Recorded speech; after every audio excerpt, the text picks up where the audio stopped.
Bonjour à toi et bienvenue sur ma chaîne Reconnexion à soi. Pour celles et ceux qui ne me connaissent pas encore, je m'appelle Géraldine et je suis thérapeute psychocorporelle à Bruxelles.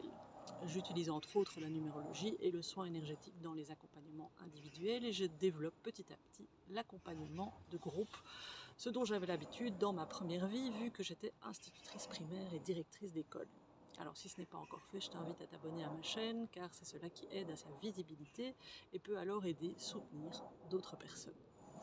Alors je reviens à l'objet du jour, mais si tu n'as pas encore écouté la première capsule consacrée à l'intuition, ce qu'elle est réellement et comment elle fonctionne, je t'invite vivement à le faire avant de poursuivre celle-ci car elle pose les bases nécessaires pour bien comprendre ce que je vais t'exposer aujourd'hui.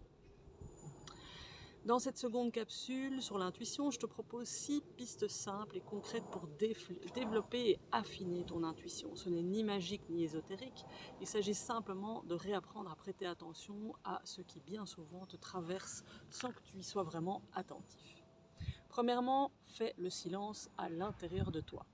Apprends à calmer le flot de pensée. La méditation, la respiration consciente ou encore la marche en nature sont d'excellents moyens pour retrouver un état de présence. Plus tu t'ancreras dans l'instant, plus tu deviendras réceptif aux signaux subtils que ton intuition t'envoie, souvent étouffés par le bruit du mental analytique. 2. Écoute les réactions de ton corps. Ton corps perçoit souvent avant que ton esprit ne comprenne. Une sensation de tension, de détente, un frisson, une impression d'ouverture ou de fermeture. Tous ces ressentis sont des formes de langage que ton intuition utilise. Avec un peu de pratique, tu apprendras à reconnaître et à interpréter ces messages corporels. 3. Tu peux tenir un journal intuitif. Noter tes pressentiments, tes rêves, les synchronicités que tu remarques, tes premières impressions lorsque tu rencontres quelqu'un ou quand tu arrives dans un nouveau lieu.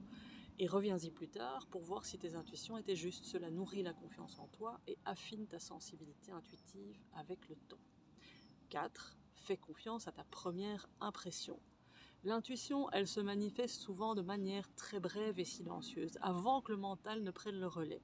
Plus tu écoutes cette première impression, ce quelque chose qui te traverse sans prévenir, plus elle devient limpide. Il ne s'agit donc pas de la rejeter, la raison, mais de lui faire une place plus juste sans qu'elle n'étouffe systématiquement ton intuition. 5. Stimule ta créativité. L'intuition s'exprime pleinement dans des états créatifs et non linéaires. Peinture, musique, écriture spontanée, danse, dessin automatique. Ces activités ouvrent un espace où ton intuition peut circuler librement, sans être filtrée par ton mental. Souvent, c'est quand tu ne penses plus que l'intuition se manifeste avec plus de clarté. 6. Réduis le bruit extérieur. Le côté multitâche, les notifications, le besoin constant d'avis extérieur, tout cela brouille ta boussole intérieure. Pour entendre ton intuition, il faut parfois faire le vide, à la fois autour de toi et en toi. Créer des espaces de silence, de lenteur, d'écoute, ce sont des conditions essentielles pour que ta guidance intérieure puisse s'exprimer. Ton intuition est comme un GPS intérieur. Plus tu apprends à l'écouter, plus il devient fiable. Elle ne remplace pas ta réflexion, mais elle la complète de façon précieuse, souvent plus directe, plus rapide et surtout alignée avec ce qui est juste pour toi. Personnellement, j'ai dû réapprendre à faire confiance à mon intuition, à ce que je ressentais, percevais, voyais et entendais de manière plus subtile, parce que mon mental est super actif, doute, analyse, remet en question, cherche, hyper fatigant, tu t'en doutes. L'apprentissage des soins énergétiques m'y a fortement aidé, bien sûr, c'est certain chez moi, c'est par le corps que les messages ont commencé à passer. Une façon de contourner mon mental, j'imagine. Des ressentis corporels que j'ai dû apprendre à décrypter aussi, mais avec le temps, en apaisant mon esprit, d'autres canaux se sont ouverts. Aujourd'hui, il m'arrive aussi de recevoir des images mentales, des phrases très claires et je reçois aussi beaucoup de messages en rêve, ce qui est à la fois riche, interpellant et fascinant. Mon intuition est aujourd'hui mon guide, alors tu vois, si tu doutes encore ou si tu as l'impression que tu n'y arriveras jamais, eh bien, je suis la preuve vivante que c'est possible.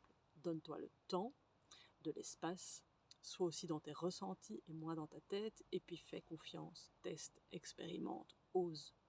Dans la prochaine capsule, et dernière d'ailleurs de cette série dédiée à l'intuition, je t'expliquerai de manière très simple les différents canaux intuitifs, comment l'intuition peut se manifester chez chacun de manière unique. Si cette capsule t'a parlé, n'hésite pas à la liker, à la partager, à me laisser aussi un retour. Et je te souhaite une belle journée. À très bientôt pour la suite.